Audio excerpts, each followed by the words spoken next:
Century Link. That is a rowdy group. Anyway, all jokes aside, I really appreciate the honor of coming in to speak with you guys and kind of share a little bit of wisdom with you and, hope you like me at the end. Anyway, honored guests, mistress of ceremonies, ladies and gentlemen. When I was asked to be the speaker for this special occasion, I was surprised because I thought, what can I, an athlete, talk to you about? But I quickly realized that to be a successful business person took the same discipline it took for me to become an All-American and national champion and an Olympian. I believe in the 4D principle. They are drive, dedication, determination, and discipline.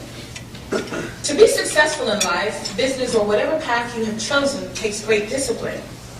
You must be able to adhere to a set of rules and guidelines, and by doing so, you will be able to develop or improve your skills.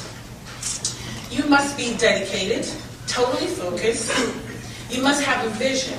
There has to be a goal and a reachable one. Your drive must be a passionate one. You have to believe in your product and what you are. Let me start by telling you a little story. It's not really a little story, it's a great big story because it actually created who I am today. I was born in a home where my parents taught my siblings and I to be vocal, independent, strong, and understanding to everyone and their needs. We grew up in a very strong spiritual and Christian home. When I began my junior high school years, Jim told me to tell you guys this story. Jim King, Purple Cow. Don't trust him with anything. I was not exposed to many things at home. There were so many limitations placed on me because I was a female. We had home economics in junior high. I'm sure a lot of you remember that happening. We had sewing. None of us really know how to sew except for Sheila. But we had nothing competitive. When I was in the 9th grade, however, at Inwood 52 Junior High School in New York City, I found myself arguing for women's rights when a boy in my math class said boys are better than girls at sports. Well, that was a bad mistake. This happened in 1976, and there were not many sport programs for girls in New York. So I shot back. Boys just have more opportunities, that's all. He countered with a challenge, and before I knew it, I'd agreed to boys versus girls basketball game in the school gym. What was I thinking?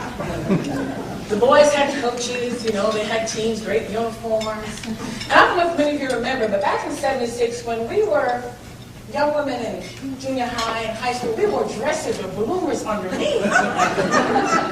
That was not attractive at all. You couldn't get a guy if you tried.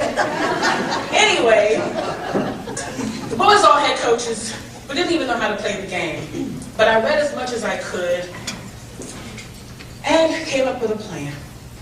Just before the match occurred, Mr. Schlesinger, who happened to be my math teacher, and the game referee asked me, "Do you understand what you're doing?" I replied, "Yes, I'm fighting for women's rights. And I want people to know that girls can play sports just like boys can. All us girls needed was a chance." He admired my logic and thought process and then asked, "If you lose, are you going to be gracious about it?" I said, winning and losing is not the argument here. It's the chance to take part in something. Whatever happens, we'll know that we gave it our best shot. Amazingly, these 14-year-old girls with no coach read how to play basketball from a book, lost only by 7 points. We didn't win that day, but we won the respect of the boys. So much so the teachers and the students were so proud of us. Even the boys had a new respect for us. It was nice for a change. My senior year came around and it was time for the city championships, and I told myself, it'll be Tootie, Judy, and Rudy, because I will not take third this time. I decided I was going to beat Judy, and I trained all year, trained with the boys. By this time, we were wearing shorts and t-shirts. We didn't have singlets, we just had shorts and t-shirts because we had to cover up our boobies. This was a lofty goal, but something unexpected happened that gave me the little bit of extra momentum. During the race, around the 2.5-mile mark, I saw Mr. Schlesinger, my junior high school coach, who was so excited. He was out there yelling and screaming, "Come on, Tootie, you can do it!" My mom, who had never been to any cross-country races, track, nothing, was in the corner doing this. You can win! She was going crazy. She literally lost her mind. When I saw my mom act stupid, I figured I might as well give her something to cheer about. So I took off running. As I rounded the corner with about 800 meters to go, I saw the finish line ahead. Seeing my mom gave me an extra boost of energy.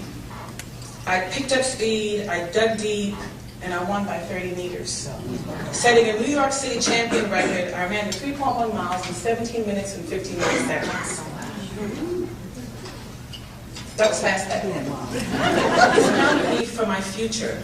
I went on to win a full 4-year scholarship to University of Kansas, where I earned a graduate degree in psychology and human development and family life.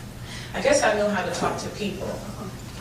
I can't tell you that I understand them, but I do. Recently, Kansas University inducted me into a Hall of Legends with Jim Ryan and Billy Mills. That was a great honor for me, and as stated before, the women's long jump was named after me at the Kansas Relays, which I still have the record and is going on 33 years. Wow. To bring to the table, you have to believe in your product. Set goals, be prepared. My athletic career was amazing. My goal was to become an Olympian. I set my goal from the games from I was in the 6th grade. At age 11, I decided I was going to make it. So I wrote it on a piece of paper and put it on my wall. And every morning I got up, I saw it and I hit it and I said, I'm going to make it. Needless to say, I did. I'm also a medalist. Got a bronze medal on the 4x100 meter relay. I've been a coach for over 29 years. I coach D people with the necessary desire and drive, dedication, determination, and discipline to reach their personal best. In the past, I have found great joy in coaching many national champions, ACC champions, and even Olympians at various schools and in universities. Now, in addition to coaching, I share my passion for excellence with a wide range of people from children to adults as a personal life coach, motivational speaker, and a seminar leader. I have found that the key to being successful is that you must first love yourself. What do I mean by that? There are 7 points to remember. 1, you must know yourself. Respect your values and feelings. Help others and not be afraid to ask for help.